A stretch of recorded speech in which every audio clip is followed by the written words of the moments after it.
أما بعد فأعوذ بالله من الشيطان الرجيم بسم الله الرحمن الرحيم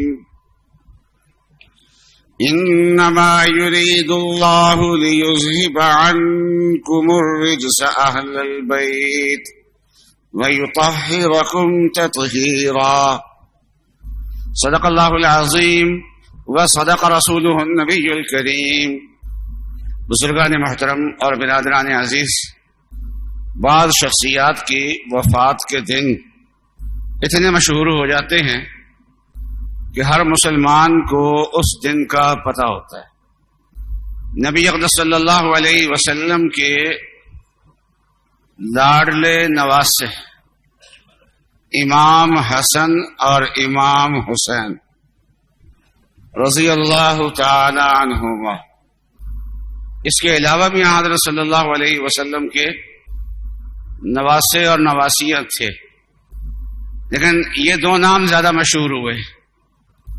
اور عجیب بات یہ ہے کہ امام حسن رضی اللہ تعالی عنہ بڑے ہیں، لیکن ان کی وفات یا ان کی شہادت کی تاریخ کون سی ہے، مہینہ کون سا ہے، تو یہ اگر سوال کیا جائے تو میں بھی جواب نہیں دے سکتا، آپ بھی جواب نہیں دے سکتے. مشہور نہیں ہے تاریخ زیادہ. اور امام حسین رضی اللہ تعالی عنہ کی جو شہادت کا ایک دردناک واقعہ پیش آیا ہے وہ محرم کے مہینے میں ہے، محرم کی 10 تاریخ ہے. یہ زیادہ مشہور ہو گیا ہے. سنی تو ویسے ہی تاریخوں کے قائل ہی نہیں ہے. کسی کی وفات کی تاریخ ہو یا کسی کی شہادت کی تاریخ ہے یا کسی کی ولادت کی تاریخ ہے، وہ دن اور باقی دن برابر ہیں. ہم تو اہل بیت کا تذکرہ کریں گے، متعینہ تاریخیں آئیں گی تب بھی کریں گے، وہ تاریخیں نہیں آئیں گی تب بھی کریں گے. لیکن امام حسین کی جو تاریخ ہے وہ زیادہ شیعوں کی وجہ سے مشہور ہوئی ہے. امام حسن کی کیوں نہیں مشہور کی؟ اس لیے کہ امام حسن سے ایک شاید ناراضگی ہے. وہ یہ ہے کہ امت میں اختلاف ہوا تھا، اس اختلاف کا خاتمہ جو ہے وہ امام حسن نے کیا تھا. اور حضرت امیر معاویہ رضی اللہ تعالی عنہ کے حق میں دستبردار ہو گئے تھے اور ساری امت کو، 2 عظیم جماعتوں کو ایک کر دیا تھا انہوں نے. تو اتحاد اور اتفاق ہمارے نزدیک اچھی بات ہوتی ہے، اس لیے ہم اس کو پسند کرتے ہیں. اور جن کے نزدیک یہ اچھی بات نہیں ہوتی، باوجود ہے کہ یہ بھی اہل بیت میں سے ہیں، لیکن ان کا تذکرہ عام طور پہ کیا نہیں جاتا. عام طور پر امام حسین رضی اللہ تعالی عنہ کی شہادت کا تذکرہ تو کیا جاتا ہے، لیکن شہادت تک جو ان کی ایک لمبی زندگی ہے، وہ زندگی اصل میں ہمارے لیے رہنما ہے. شہادت بھی ہمارے لیے رہنما ہے اور امام حسین کی زندگی کا سارا حصہ ہمارے لیے رہنما ہے. اس لیے امام حسین کی زندگی کے مختلف حصوں کا تھوڑا تھوڑا تذکرہ ہمیں کرنا چاہیے. ایک حصہ وہ ہے جو رسول اللہ صلی اللہ علیہ وسلم کے سامنے ان کا گزرا ہے. امام حسن کی ولادت باسعادت رمضان سن 3 ہجری میں ہوئی ہے، اور اس کے 1 سال کے بعد پھر امام حسین کی ولادت ہوئی ہے. تو سن 4 ہجری میں ان کی ولادت ہوئی ہے، اور رسول اللہ صلی اللہ علیہ وسلم کا اس دنیا سے انتقال اور آپ کا اللہ سے وصال وہ سن 11 ہجری کے شروع میں ہوا ہے.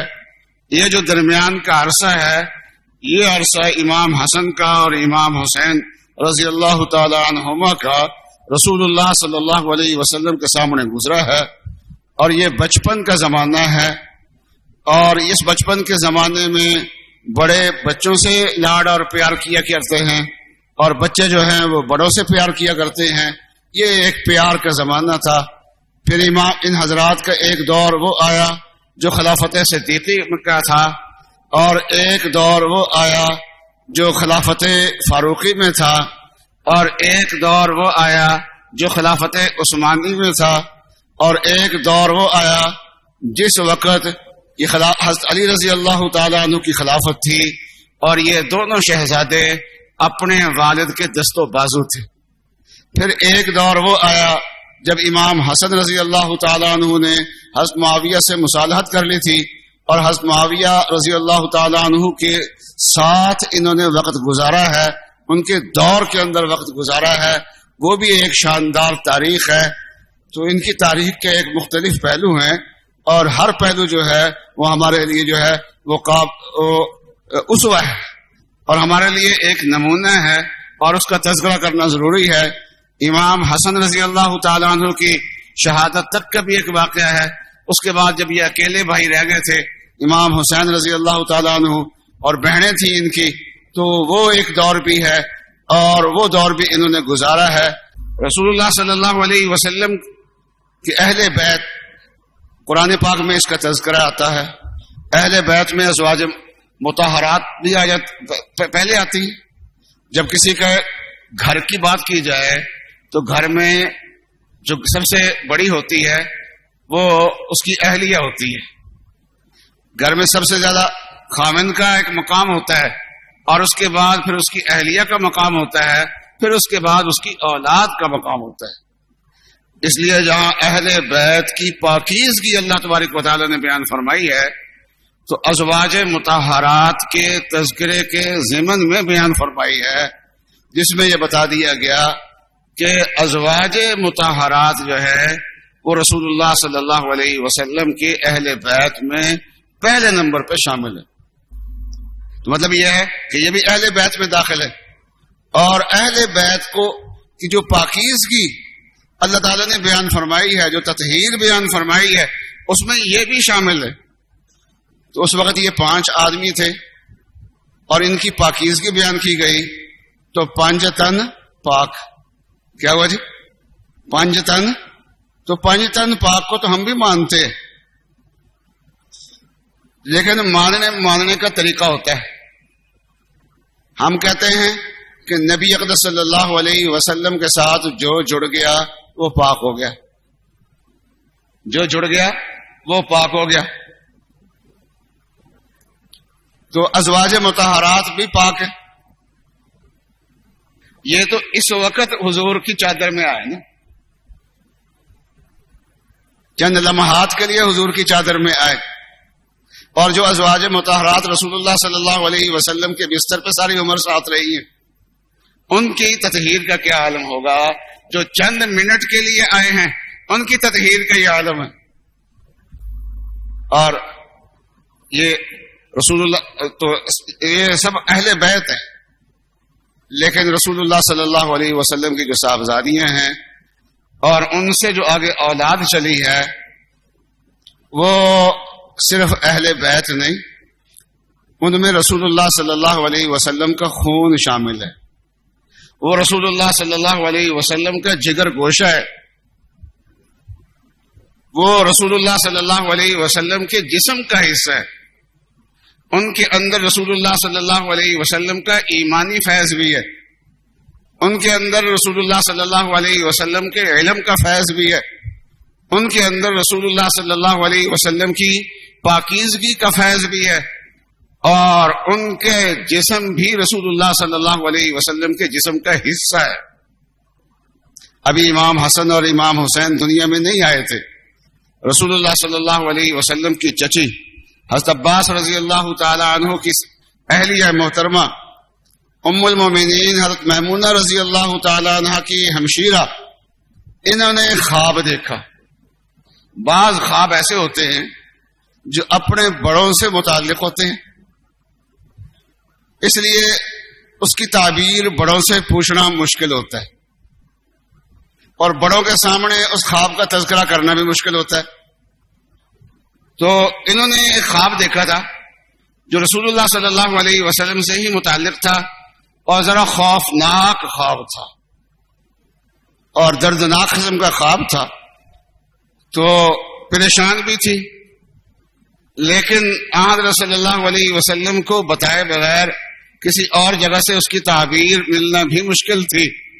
اس لیے مجبوراً حضرت صلی اللہ علیہ وسلم کے سامنے تذکرہ کیا اور فرمایا کہ یا رسول اللہ بہت دردناک خواب دیکھا ہے، خوفناک خواب دیکھا ہے، اس خواب کی وجہ سے پریشان بھی تھی۔ رسول نے فرمایا کیا خواب دیکھا؟ انہوں نے کہا جی بس کیا بتائیں، آپ کے جسم کے ٹکڑے ہیں میرے گھر میں پڑے ہوئے۔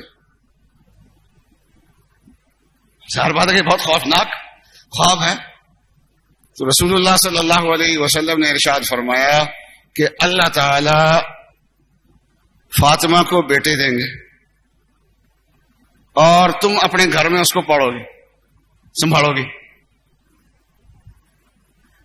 تو کہیں خواب اپنی ظاہر کے اعتبار سے اتنا دردناک تھا، لیکن جب تعبیر سامنے آئی تو تعبیر بڑی شاندار، لیکن اس تعبیر سے پتہ لگا کہ یہ حضرات حسنین جو ہیں ان کے جو جسم ہے وہ رسول اللہ صلی اللہ علیہ وسلم کے جسم کا حصہ ہی ہے، ان کا جسم جگر گوشہ ہے آن صلی اللہ علیہ وسلم کا، اور رسول اللہ صلی اللہ علیہ وسلم ان سے بہت پیار فرماتے تھے۔ آن صلی اللہ علیہ وسلم جمعے کا خطبہ ارشاد فرما رہے ہیں کھڑے ہو کے، اور حضرت فاطمہ رضی اللہ تعالیٰ عنہ کا گھر جو ہے وہ رسول اللہ صلی اللہ علیہ وسلم کے گھر کے بالکل ساتھ تھا۔ حضرت عائشہ رضی اللہ تعالیٰ عنہ کا جو حجرہ تھا، اس حجرے کے ساتھ متصل حضرت فاطمہ کا حجرہ تھا۔ اب حضرت عائشہ رضی اللہ تعالیٰ عنہ کا حجرہ اور حضرت فاطمہ کا حجرہ، ان دونوں کو ملا کے ایک کمرہ بنا دیا گیا ہے، اور وہی رسول اللہ صلی اللہ علیہ وسلم کا روضہ مبارک ہے، جس میں حضرت صلی اللہ علیہ وسلم اپنے دو ساتھیوں کے ساتھ آرام فرمائے ہیں، اور اسی کمرے کے اوپر یہ گنبد شریف سبز رنگ کا جو گنبد ہے اسی کے اوپر بنا ہوا ہے، اور اس کے اندر جانے کا جو دروازہ ہے وہ رسول اللہ صلی اللہ علیہ وسلم کے قدموں کی طرف ہے، اور جو حضرات ادھر گئے ہیں انہوں نے وہ دروازہ دیکھا ہوگا۔ یہ دروازے والا جو حصہ ہے یہ اصل میں حضرت فاطمہ رضی اللہ تعالی عنہ کا گھر ہے، اس دروازے والا حصہ۔ عام طور پہ یہ جو قدمین شریفین کی طرف جگہ ہوتی ہے، نماز کے وقت یہ جگہ مل جائے تو بڑی اچھی رہتی ہے کہ منہ بھی قبلہ کی طرف ہوتا ہے اور حضور کے قدموں میں بھی بیٹھے ہوتے ہیں۔ لیکن جب سے میں ویل چیئر پہ بیٹھنے لگا ہوں تو ادھر چلا تو جاتا ہوں، لیکن وہ دروازے تک ہی جاتا ہوں، آگے نہیں جاتا۔ باقی ساتھیوں کہتا تم آگے چلے جاؤ۔ اب یہ بالکل حضور صلی اللہ علیہ وسلم کے بالکل حجرے کے سامنے، حضور صلی اللہ علیہ وسلم کے بالکل قبر شریف کے سامنے، بالکل قدموں کے سامنے، اور ویل چیئر پہ کرسی پہ بیٹھتے ہوئے ذرا ہچکچاہٹ سی محسوس ہوتی ہے، تو اس لیے میں ذرا پیچھے بیٹھ جاتا ہوں۔ تو یہ بالکل ساتھ کمرہ تھا۔ تو امام حسن اور امام حسین یہ دونوں بھائی گھر سے نکلے، سرخ رنگ کے کپڑے پہنے ہوئے اور چلتے ہوئے آ رہے ہیں، اور بچہ جب نیا نیا چلنا شروع کرتا ہے نا تو چلتے ہوئے لڑکھڑاتا ہے، گرتا بھی ہے۔ تو یہ ابھی نئے نئے چلنا شروع ہوئے تھے تو ابھی لڑکھڑا بھی رہے تھے۔ رسول صلی اللہ علیہ وسلم خطبے میں جب دیکھا تو منبر سے نیچے اتر گئے اور آگے بڑھے، اور ایک طرف حسن کو اٹھایا، ایک طرف حسین کو اٹھایا، اور لا کے ان کو منبر پہ بٹھایا اور خطبہ ارشاد فرمانا شروع کیا، اور فرمایا کہ اللہ تعالیٰ نے فرمایا، سچ فرمایا، انما اموالکم و اولادکم فتنہ، کہ یہ جو مال ہیں اور اولاد ہے یہ آزمائش ہے۔ تو مجھے اپنے نواز سے لڑکھڑاتے ہوئے کہ میں برداشت نہیں کر سکا، صبر نہیں کر سکا، اور خطبہ چھوڑ کے مجھے نیچے اترنا پڑا۔ اس سے معلوم ہوتا ہے کہ اپنی اولاد کے بارے میں نبی اقدس صلی اللہ علیہ وسلم کا دل جو تھا وہ کتنا نرم تھا۔ اور جب آن صلی اللہ علیہ وسلم سفر سے واپس تشریف لایا کرتے تھے تو یہ حضرات حسنین،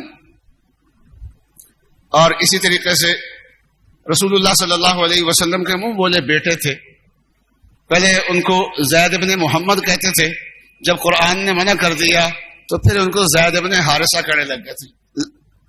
تو ان کے جو صاحبزادے تھے تو اسامہ، یہ بھی حضور کے گھر کے فردوں کی طرح تھے۔ یہ لوگ استقبال کے لیے جاتے تھے، اور رسول اللہ صلی اللہ علیہ وسلم کا جب ملاقات ہوتی تھی مدینے سے باہر ہی تو وہاں صلی اللہ علیہ وسلم ان کو اپنے ساتھ سواری پہ آگے اور پیچھے بٹھا دیتے تھے، اور پھر ساتھ بٹھا کے ان کو لے کے آتے تھے۔ جب خلافت صدیقی کا دور آیا تو ابھی ان کا بچپن کا دور گزر رہا تھا. تو ایک دن حضرت ابوبکر صدیق نے امام حسن سامنے آئے. جیسے سرکار جب سامنے آتے تھے تو ان کو اٹھا لیا کرتے تھے, تو حضرت ابوبکر صدیق نے بھی ان کو اٹھا لیا. حضرت علی بھی ساتھ تھے, اور حضرت ابوبکر صدیق ایک نظر امام حسن پہ ڈال رہے ہیں, ایک نظر علی پہ ڈال رہے ہیں, اور فرما رہے ہیں کہ اے علی, یہ رسول اللہ صلی اللہ علیہ وسلم کے مشابہ ہے, اس کی شکل تیرے ساتھ نہیں ملتی, اس کی شکل رسول اللہ صلی اللہ علیہ وسلم کے ساتھ ملتی ہے. اللہ تعالیٰ نے دونوں بھائیوں کو رسول اللہ صلی اللہ علیہ وسلم کی مشابہت عطا فرمائی تھی, لیکن کہتے ہیں کہ جسم کا آدھا اوپر کا حصہ جو ہے یہ زیادہ امام حسن علیہ السلام کے زیادہ مشابہ تھے اس میں, اور جسم کا جو آدھا نچلا حصہ ہے اس میں امام حسین جو ہیں وہ رسول اللہ صلی اللہ علیہ وسلم کے زیادہ مشابہ تھے. حضرت عمر رضی اللہ تعالیٰ عنہ کا دور آیا, اسلامی فتوحات زیادہ ہو گئیں, بیت المال میں غنیمت کے مال, خمس کے مال آڑے لگے, اور حضرت عمر رضی اللہ تعالیٰ عنہ نے صحابہ اکرام کے وظائف مقرر کیے ہوئے تھے. تو جو بدریین تھے, بدر کے لوگ, بدر میں جو چیزوں نے شرکت کی تھی, ان کے وظیفے سالانہ 5,000 درہم تھا ایک آدمی کا, 5,000 درہم دیا کرتے تھے, اور باقیوں کے وظائف جو ہیں وہ 4,000 درہم تھے, اور ازواج مطہرات کے جو وظائف تھے وہ سالانہ 12,000 درہم تھے. تو حضرات حسنین یہ تو بدر میں شریک نہیں تھے, ان کے والد حضرت علی رضی اللہ تعالیٰ عنہ بدری تھے, تو جتنا حضرت علی رضی اللہ تعالیٰ عنہ کو وظیفہ دیتے تھے, حضرت عمر رضی اللہ تعالیٰ عنہ اتنا ہی وظیفہ جو ہے وہ حضرت حسن کو دیتے تھے, اتنے ہی امام حسین کو دیتے تھے. فرماتے تھے گو یہ بدری نہیں ہے, لیکن سرکار دو عالم صلی اللہ علیہ وسلم کے جگر گوشہ ہے, اس لیے جو مقام بدریوں کو دیا جائے گا وہی مقام ان کو دیا جائے گا, جو وظیفہ ان کو دیا جائے گا وہ وظیفہ ان کو دیا جائے گا. اور بسا اوقات تو حضرت عمر رضی اللہ تعالی عنہ ان کو بدریوں سے بھی آگے بڑھا دیتے تھے. ایک مرتبہ کپڑے آئے بیت المال میں, تقسیم کیے. اب کوئی آدمی بیچ میں لقمہ دے رہا ہے کہ حسن حسین کو بھی دو نا, حسن حسین کو بھی دو, چپ رہے حضرت علی رضی اللہ تعالیٰ عنہ, ان کو نہیں دیا, کوئی بھی نہیں دیا کپڑا.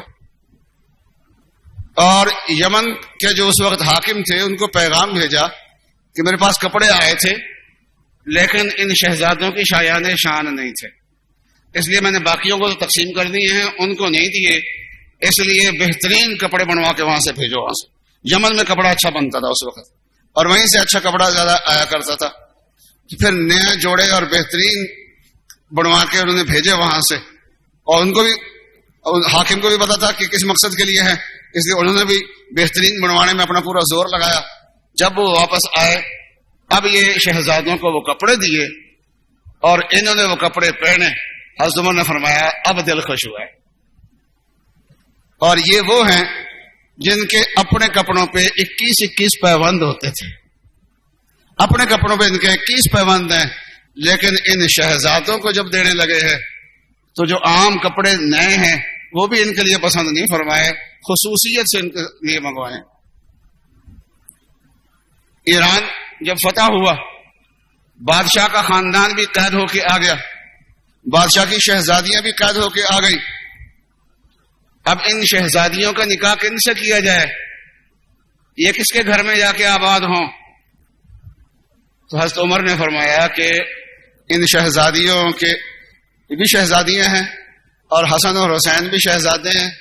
تو امام حسن ایک جو تھی وہ امام حسن کے حصے میں, اور امام زین العابدین جو آگے اولاد ہے ان کی, یہ ساری کی ساری انہی سے ہے آگے. پھر تو اس میں عرب اور عجم جو ہے دونوں اکٹھے ہو گئے. دنیا اور دینی بادشاہتیں جو ہیں وہ ایک خاندان کے اندر دونوں جمع ہو گئیں.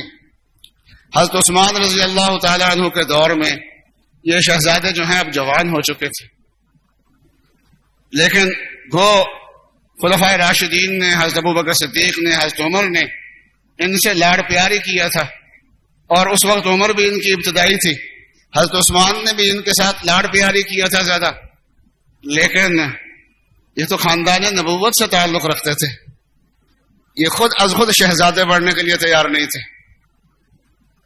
اور شیر خدا کے بیٹے تھے، اس لیے اب یہ جہادوں میں شامل ہونا چاہتے تھے۔ ادھر سے والی مصر نے حضرت عثمان کو کہا کہ افریقہ اور طرابلس کا جو علاقہ ہے، یہاں ان علاقوں میں ہم نے کچھ فوجیں بھیجنی ہیں، آپ ذرا اجازت مرحمت فرما دیں۔ حضرت عثمان نے صرف اجازت نہیں دی بلکہ کچھ لوگ مدینہ منورہ سے بھی روانہ کیے، اس میں حضرت عبداللہ ابن عمر بھی تھے، حضرت عبداللہ ابن عباس بھی تھے، اور حضرات حسنین بھی اس میں شامل ہوئے تھے۔ اور اس وقت سے پھر یہ باقاعدہ جو ہے یہ جہادوں میں شامل ہونے لگے۔ شیعہ کی کتابوں میں لکھا ہے کہ اصفہان کی طرف جو لشکر گیا تھا اس میں بھی امام حسن تھے، اور یہ دین نازل ہوا ہے رسول اللہ صلی اللہ علیہ وسلم پہ، اور دین کو دنیا میں نافذ کیا ہے، اور اس دین کے خلاف جو اس وقت قوتیں تھیں ان کو توڑا ہے، اور دین کو تمکین حاصل ہوئی ہے۔ یہ خلفائے راشدین کے دور میں ہوا ہے، قرآن خلفائے راشدین کے دور میں محفوظ کیا گیا، اور دین جو حضرت صلی اللہ علیہ وسلم کے مقاصد تھے وہ خلفائے راشدین کے دور میں پورے ہوئے۔ اور یہ حضرات جو ہے، حضرات امام حسن اور امام حسین، یہ حضرت عثمان رضی اللہ تعالیٰ عنہ کے زمانے سے پھر یہ جہاد میں شریک ہوئے ہیں، اور یہ پھر مسلسل یہ جہاد میں رہے ہیں۔ تو اہل بیت کا خلافت راشدہ میں بہت بڑا حصہ ہے۔ شیعہ کہتے ہیں دین محفوظ ہوا ہے امامت سے، سنی کہتے ہیں دین محفوظ ہوا ہے خلافت سے۔ اب آپ نے دیکھنا ہے کہ اہل بیت کے جو شہزادے ہیں انہوں نے کس کی خدمت کی ہے، تو ہم ان کی زندگی دیکھتے ہیں تو ان کی زندگی خلافت کی حفاظت میں ہی گزری ہے۔ اور حضرت عثمان رضی اللہ تعالیٰ عنہ پہ جب ابتلا آیا تو صحابہ اجازت مانگ رہے تھے کہ آپ ہمیں اجازت دیں، ہم ان باغیوں کو یہاں سے نکال دیں، لڑائی کریں ان کے ساتھ، لیکن حضرت عثمان اجازت نہیں دے رہے تھے۔ لیکن یہ دونوں شہزادے انہوں نے حضرت عثمان کا دروازہ اس وقت بھی نہیں چھوڑا تھا جب اندر سے لڑائی کرنے کی اجازت بھی نہیں مل رہی تھی، اس وقت بھی یہ لوگ عثمان رضی اللہ تعالیٰ عنہ کے دروازے پہ کھڑے تھے۔ تو یہ اہل بیت جو ہیں خلافت میں اللہ تبارک و تعالیٰ نے ان کو بڑا حصہ عطا فرمایا۔ میں کہا کرتا ہوں کہ حضرت علی گو چوتھے خلیفہ ہیں، لیکن ابو بکر کی خلافت میں بھی تو یہ وزیر اور مشیر ہی تھے نا، تو وزیر اور مشیر حکومت کا حصہ ہی ہوتا ہے، اور حضرت عمر کے حضرت عثمان کے زمانے میں بھی یہی صورتحال تھی، اور پھر اپنی خلافت تو ان کی اپنی خلافت تو تھی۔ تو یوں کہ یہ کہ خلافت کا جو 30 سالہ دور ہے، اس 30 سالہ دور میں اہل بیت کی خدمات تسلسل کے ساتھ پائی جاتی ہیں۔ حضرت نے دعا فرمائی اپنے نواسوں کو سینے سے لگا کے کہ یا اللہ ان سے میں محبت کرتا ہوں، تو بھی اس سے محبت کرنا، اور یا اللہ جو ان سے محبت کرے تو ان سے محبت کرنا۔ ہم بھی سب کہتے ہیں یا اللہ ہم سرکار کے نواسوں سے اور سارے گھرانے سے محبت کرتے ہیں، یا اللہ آپ ہم سے محبت کرنا۔ وآخر دعوانا الحمدللہ رب العالمین۔